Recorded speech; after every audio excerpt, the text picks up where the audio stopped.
गुप्ता जी के जाते ही कृतिका खुद से, ये कौन सी नित्या है, मैं तो किसी नित्या को नहीं जानती। फिर दिमाग पर जोर डालकर, कहीं ये वही नित्या तो नहीं जिसने सत्यम को धोखा दिया था। नहीं नहीं, पूरी दुनिया में सिर्फ एक ही नित्या थोड़ी है, और वैसे भी वो नित्या मुझसे क्यों मिलेगी। कृतिका अभी खुद में ही उलझी थी कि एक आवाज आती है, हेलो मिसेज सत्यम सिन्हा। कृतिका अपनी पलकें उठाकर देखती है तो एक लड़की जिसने वनपीस पहना था वो टेढ़ी मुस्कान लिए कृतिका के सामने खड़ी थी। मक्कारी तो उसकी आंखों में झलक रही थी। कृतिका उसको देख आश्चर्य से, क्या मैं आपको जानती हूँ? नित्या बेशर्मी से चेयर पर बैठ मुस्कुराते हुए, आप भले ही मुझे न जानती हो मिसेज सिन्हा, पर मैं आपको बहुत अच्छे से जानती हूँ, इवन आपके पति को भी। उसकी बात सुनकर कृतिका उसको देख शांत सी आवाज में, मतलब मैं सही थी? आप? फिर अरे काहे का आप? तुम वही नित्या जिसने मेरे सत्यम को धोखा दिया था। उसकी बात सुनकर नित्या उसको देख कुटिलता से मुस्कुराते हुए, अच्छा तो सत्यम ने तुम्हें मेरे बारे में पहले ही सब कुछ बता दिया। मेरे सत्यम मुझसे कुछ नहीं छुपाते, समझी तुम? और क्या काम है तुम्हें जो तुम मुझसे मिलने यहाँ तक चली आई, ये जानते हुए भी कि अगर सत्यम को पता चल गया तो तुम अच्छे से जानती हो तुम्हारे साथ क्या हो सकता। कृतिका उसको घूरते हुए कहती हैं। नित्या अपना एक पैर दूसरे पैर पर रख चेयर की टेक लगाकर कृतिका को देखे एटीट्यूड से, तुम्हें एडवाइस देने आई हूँ कि सत्यम को छोड़ दो। कृतिका व्यंग से मुस्कुराकर, पति है मेरे, कोई खिलौना नहीं है कि तुमने कहा और मैंने छोड़ दिया। उसकी बात सुनकर नित्या का मुंह बन गया था, लेकिन बेशर्मी का पानी जब चढ़ जाता है ना तो लोगों को कुछ समझ नहीं आता। वही हाल इस नित्या का है। देखो कृतिका, मैं सत्यम के साथ 7 महीने रही हूँ, किसी लायक नहीं है वो, बस अपने अलावा उसको कुछ समझ नहीं आता। मैं कह रही हूँ उसके साथ तुम कभी खुश नहीं रहोगी, वो तुम्हें कभी अपनी पत्नी की जगह नहीं देगा, क्योंकि कहीं ना कहीं वो अभी भी मुझसे प्यार करता है। अगर तुम उसके पैसों के लिए उसके साथ हो तो अच्छी बात है, तुम्हारी फीलिंग्स हर्ट नहीं होगी, और अगर प्यार व्यार करती हो तो छोड़ दो उसको, वरना सिवाय तकलीफ के कुछ नहीं मिलेगा तुम्हें। नित्या मुस्कुराते हुए कहती हैं। कृतिका उसकी आंखों में देख मुस्कुराते हुए, तुम्हें मेरी फिक्र करने की कोई जरूरत नहीं है मिसेज सिंह, मैं अपना अच्छा बुरा बहुत अच्छे से जानती हूँ। और मुझे एडवाइस क्यों देने आई हो? मैंने तो नहीं मांगी। किसी और की पत्नी होते हुए अपने एक्स की जिंदगी में दखल देने का क्या मतलब? क्या आपके पति आपको प्यार नहीं करते या उनसे आपका मतलब पूरा नहीं हो पा रहा, जो मेरे सत्यम के पीछे पड़ी हैं? कृतिका की बात सुनकर नित्या चिल्लाकर, तुम अपनी हद पार कर रही हो कृतिका। कृतिका अपनी टेबल पर तेज से हाथ मारकर चिल्लाते हुए, हद तुम अपनी पार कर रही हो नित्या, बल्कि कर चुकी हो। मेरे ही ऑफिस में आकर मेरे ही पति के खिलाफ इतना कुछ बोल चुकी हो। अगर मैं चाहूँ तो तुम्हें अभी यहाँ से वहाँ फिकवा दूँ, लेकिन मैं तुम्हारी जैसी नहीं हूँ, और तुम्हें ये बताने की जरूरत नहीं कि मेरे सत्यम कैसे हैं, मैं अपने पति को अच्छे से जानती हूँ। और क्या कहा तुमने कि वो अपने अलावा किसी की फीलिंग्स नहीं समझते, अपने आगे किसी को नहीं देखते? मैं उनके साथ पैसों के लिए हूँ, वो मुझे अपनी पत्नी का दर्जा नहीं देंगे, और भी बहुत कुछ। यही सब कहा ना तुमने? सुनो मैं बताती हूँ कि मेरे सत्यम कैसे हैं।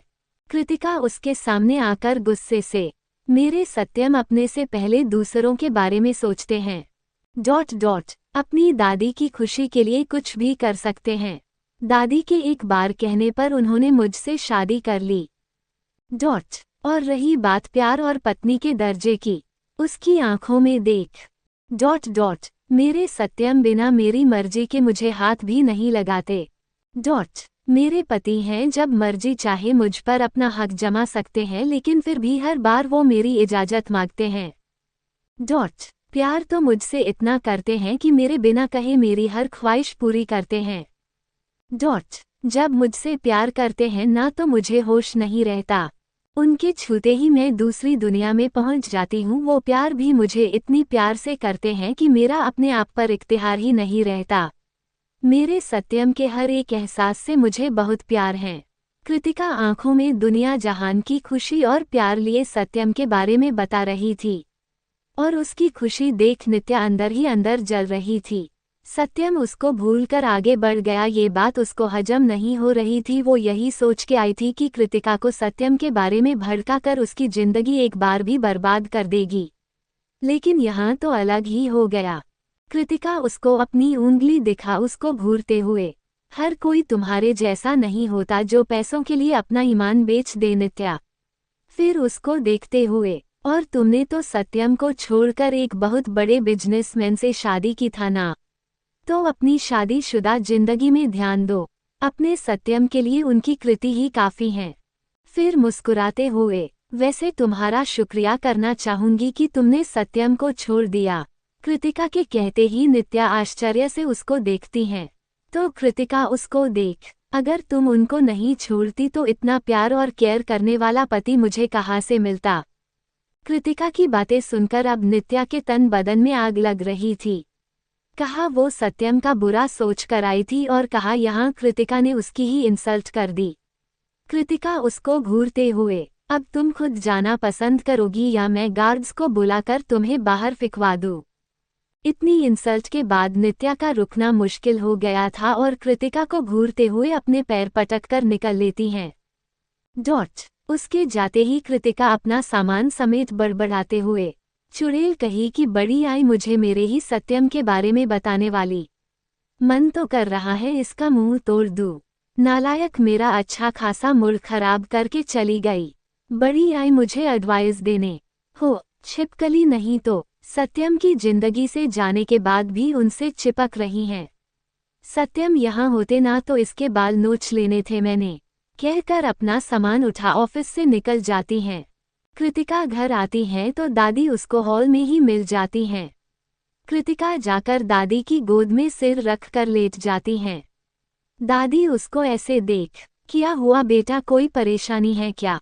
तबीयत तो ठीक है तेरी? कृतिका आंखें बंद करके, नहीं दादी कुछ भी नहीं है, और तबीयत भी ठीक है, बस आपकी गोद में सिर रख कर लेटना था इसलिए। दादी मुस्कुराते हुए उसके बालों को सहलाकर प्यार से, सत्यम की याद आ रही बेटा?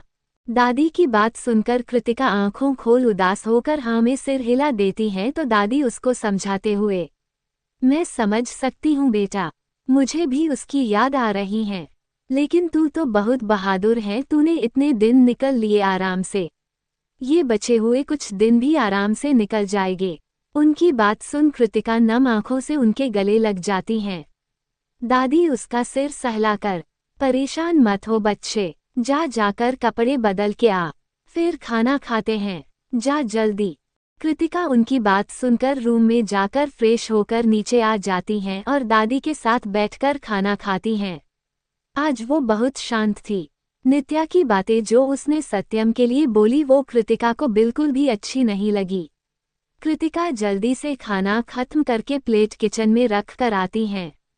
फिर दादी को उनके रूम तक छोड़ उनको दवाई और दूध देकर अपने रूम में आ जाती हैं। अपने रूम में आकर जैसे ही बैठती हैं वैसे ही सत्यम का कॉल आ जाता है, और इतनी देर से कृतिका के उदास चेहरे पर मुस्कान आ जाती हैं। कृतिका जल्दी से फोन उठाकर बेचैनी से हेलो बोलती हैं। सत्यम उसकी आवाज में बेचैनी सुन अपनी गहरी आवाज में, इतनी बेचैन क्यों हो कृति, क्या हुआ? कृतिका उसकी बात सुन शांति से, आपको नहीं पता मेरी बेचैनी का कारण। कृतिका के बोलते ही सत्यम चुप हो जाता है। कृतिका उसको चुप देख, बहुत दिन हो गए हैं सत्यम, अब आपके बिना रहना मुश्किल हो रहा है। मुझे आपका एहसास चाहिए, मुझे आप मेरे पास चाहिए, आपका प्यार करीब से महसूस करना है, आपकी बाहों में सुकून से सोना है। कहते कहते उसकी आवाज नम हो जाती है। उसकी नम आवाज सुनकर सत्यम बेचैन हो जाता है। वो प्यार से, क्या हुआ बच्चा, तुम तो कभी ऐसा नहीं करती, इतने दिन तुमने समझदारी से निकाल दिए, अब तो बस कुछ ही दिन बचे हैं, तुम तो मेरा समझदार बच्चा हो ना? कृतिका जिद करते हुए, नहीं हूँ मैं समझदार, नहीं बनना मुझे समझदार, मुझे आप चाहिए सत्यम, मुझे और कुछ नहीं पता। सत्यम उसकी बात सुनकर गंभीर आवाज में, वीडियो कॉल कर रहा हूँ, उठाओ जल्दी। सत्यम वीडियो कॉल करता तो कृतिका उठा लेती है लेकिन उसकी तरफ नहीं देखती। सत्यम उसके उदास चेहरे को गौर से देख रहा था। वो गहरी आवाज में, मेरी तरफ देखो कृति। कृतिका ना में सिर हिला देती हैं। नहीं देखोगी। फिर से सिर इधर उधर हिलाकर मना कर देती हैं। क्यों?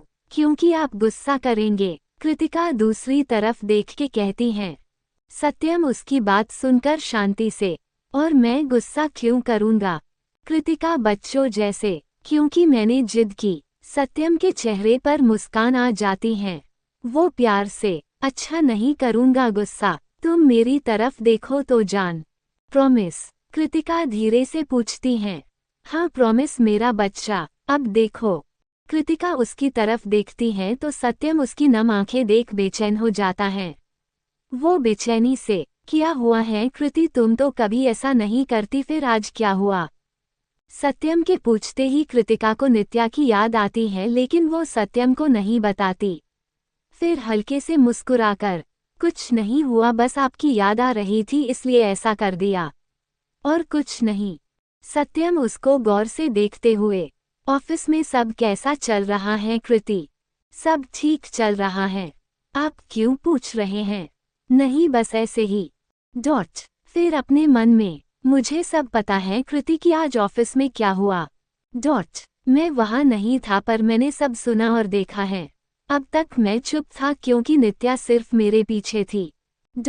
लेकिन आज उसने तुमसे मिलकर बहुत बड़ी गलती कर दी। उसने तुमसे जो भी कहा वो उसको बहुत महंगा पड़ेगा। वेट एंड वॉच नित्या, अपनी उल्टी गिनती शुरू कर दो। आज तुम्हारी वजह से मेरी जान इतनी उदास है। मेरे इतने पूछने पर भी नहीं बता रही, जबकि वो मुझसे कुछ नहीं छुपाती। तुम्हें इसकी कीमत चुकानी पड़ेगी। सत्यम अपने में ही खोया था कि कृतिका की आवाज आती है। उसकी आवाज सुनकर वो सामने देखता है तो कृतिका उसको देख, आप कहाँ खो गए हैं? क्या सोच रहे हैं?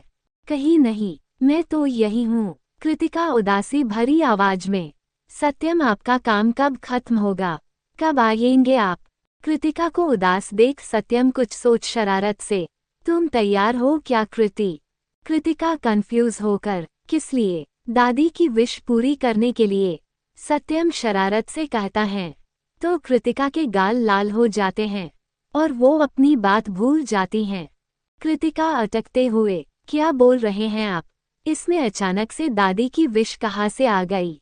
अचानक से कहा कृति, तुम्हें याद नहीं है मैंने तुमसे कहा था कि मेरे वापस आने का इंतजार करना, फिर हम अपने रिश्ते को मुकम्मल करेंगे, और तुम मुझे वापस आने को बोल रही हो, इसका मतलब तुम तैयार हो, है ना? कहकर उसको गहरी नजरों से देखता है। सत्यम के लगातार देखते रहने से कृतिका के बदन में सिहरन दौड़ जाती हैं। वो अपनी नजरें नीचे करके चुपचाप बैठी थी। उसके चेहरे पर शर्म भरी मुस्कान थी। सत्यम सर्द आवाज से, बोलो ना कृति। कृतिका शर्मा कर, मुझे नहीं पता, आप बस जल्दी से आ जाए। सत्यम उसको ऐसे शर्माते देख मुस्कुराते देता है। फिर दोनों थोड़ी देर बात करते हैं और कृतिका बात करते करते सो जाती हैं। सत्यम उसको सोते देख मुस्कुराकर कुछ सोच फोन कट कर देता है। धीरे धीरे समय अपनी रफ्तार से आगे बढ़ रहा था और कृतिका अपनी जिम्मेदारियां बखूबी निभा रही थी। सत्यम को याद करके उदास होती थी, फिर अपने आप ठीक भी हो जाती थी। ऐसे करते करते सत्यम के आने के दिन नजदीक आ रहे थे। एक दिन कृतिका ऑफिस से जल्दी आ जाती हैं। आज वो खुद अपने आप खाना बनाती हैं और उसके बाद अपने बचे हुए काम करती हैं। खाने के टाइम दादी को बुलाकर लाती हैं। फिर दोनों साथ बैठकर खाना खाते हैं। उसके बाद वो दादी को कमरे में छोड़ उनका सारा काम करके अपने कमरे में आ जाती हैं। थोड़ी देर बालकनी में जाकर इधर उधर घूमती हैं, फिर कमरे में आकर सत्यम की शर्ट निकालकर पहन लेती हैं। फिर उसकी पिलो को बाहों में भरकर लेट जाती हैं। थोड़ी देर में बहुत मुश्किल से उसको नींद आ जाती है। रात में उसको महसूस होता है कि कोई उसकी कमर को सहला रहा है। कृतिका तुरंत उठकर बैठ जाती हैं। लाइट खोलकर देखती हैं तो कोई नहीं होता। फिर चुपचाप लेट जाती हैं। जैसे ही कृतिका लेटती हैं कोई उसको पीछे से अपनी बाहों में भर लेता है। कृतिका की आंखें हैरानी से बड़ी हो जाती हैं और उसके मुंह से सिर्फ एक नाम निकलता है, सत्यम।